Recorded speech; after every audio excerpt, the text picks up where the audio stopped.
Hello. In this video, we are going to explain the difference between saturation in MOSFETs and BJTs. This could be somehow confusing, so we'll break this video into two parts.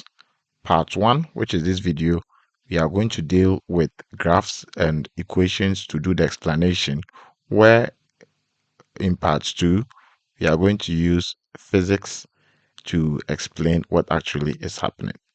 So let's start by writing the MOS equation for the drain current. The general equation for drain current is equal to the mobility times the Cox times the width over the length into brackets VGS minus VTH VD minus 1 over 2 VDS or VD squared. Okay, so when you plot this curve, tells us a lot of things. VD. For very small values of VD around this region, just after 0, this term of the equation becomes negligible. If you square a small value and halve the squared small value, it becomes relatively small.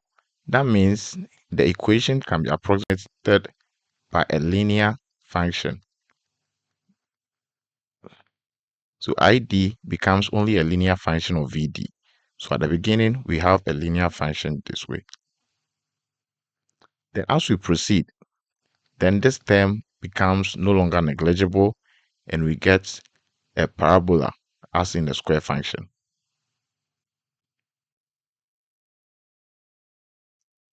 Then we differentiated this, so this ID here. When you want to find the maximum of a curve or a turning point of a curve is at a point where the slope is equal to 0. For example, for a straight line, y is equal to mx plus c. You differentiate this dy dx, you get m, which is the slope. But for a curve, you can find the slope by finding the slope of the tangent. And at a point where the tangent is 0, that is a turning point. So if you equate dy dx is equal to 0, then you can get the values of x that gives the turning point. So that's exactly what we do here. So we differentiate this di,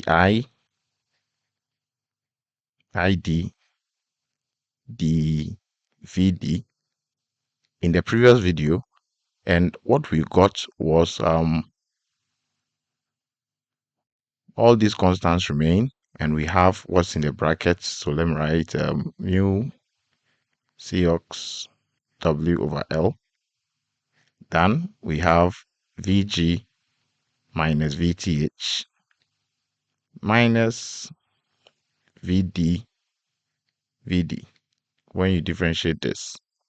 Okay, so at a point where this is equal to 0, then we have this term being equal to 0 if Vd is the same as Vg minus Vth.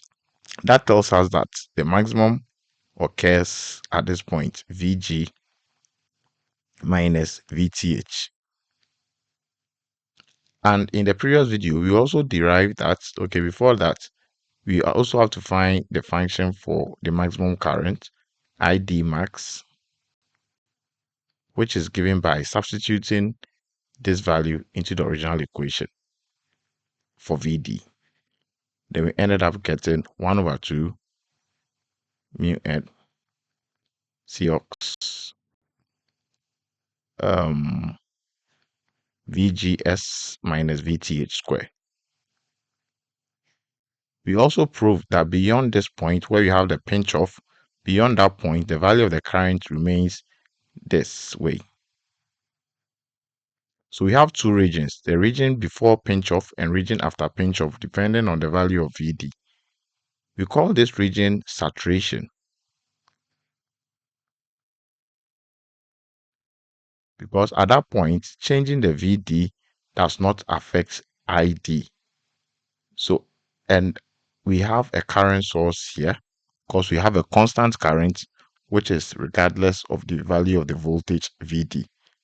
But we can control this current source by using the gate voltage. If the gate voltage is changed, then the maximum point here will also change. So assuming the gate voltage was reduced, so this is VG1 and I reduce to a value VG2, then the maximum point is going to come somewhere here. And the same equation first will be a linear equation, then a parabola, then the value continues. So we can see that if I reduce VG, I'll have something similar. Okay, so clearly we see saturation in this region because in this region, changing VD does not affect ID. And we can use this region as an amplifier because we have a voltage controlled current source here. This is called the linear region or the triode region. But we know here it becomes very linear and the equation is approximated by this side, this half of the whole equation. In that case, that tells us that this expression here would be 1 over resistance.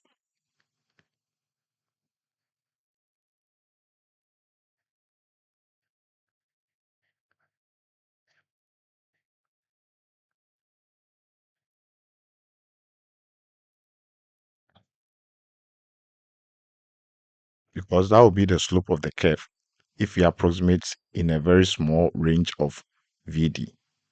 Okay, how does this compare to saturation in the BJT and why this is confusing?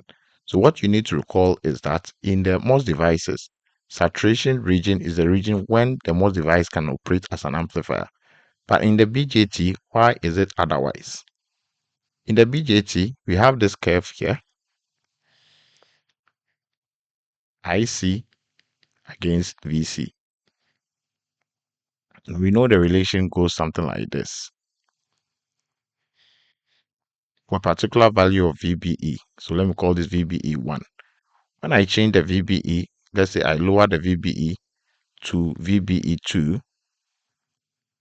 now this region is a current source region and it goes something like this. Then I keep on lowering it to VBE3. So I'll call this 0.7, maybe 0.6, 0.5.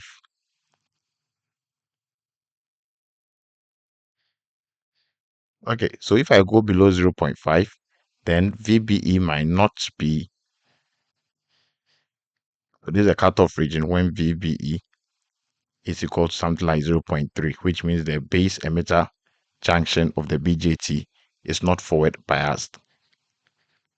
Okay, so why do we, so obviously this region is the region that we can use the device as a voltage controlled current source, because a current source we have constant IC regardless of the value of VC, but we can control the value of the current. So this is a current with respect to VBE1. This is a current with respect to VBE2 and so on.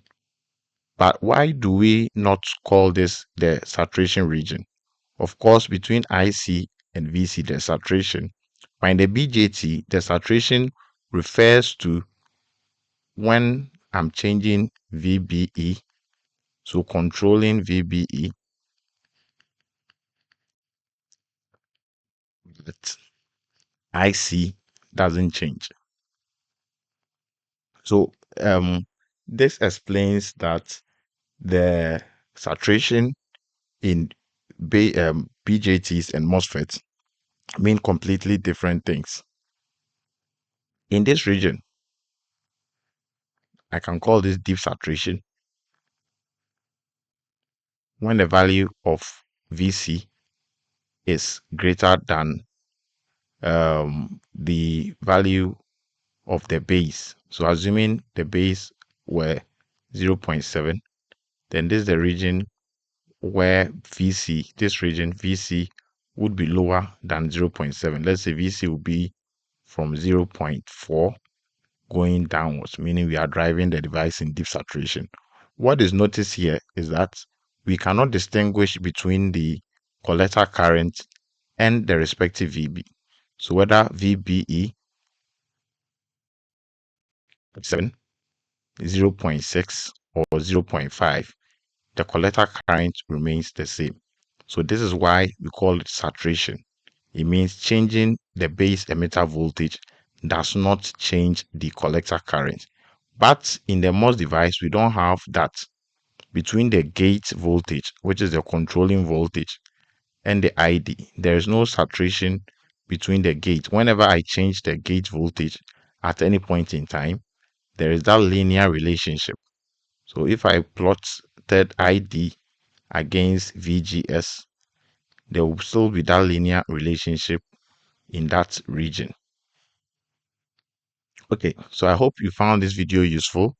And in the next video, the part 2, we are going to show pictures and show how the physics of both devices explain these phenomena.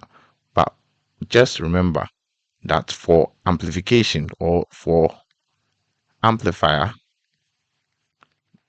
I mean, if you want to use both devices as an amplifier, then in the MOSFET, saturation is good,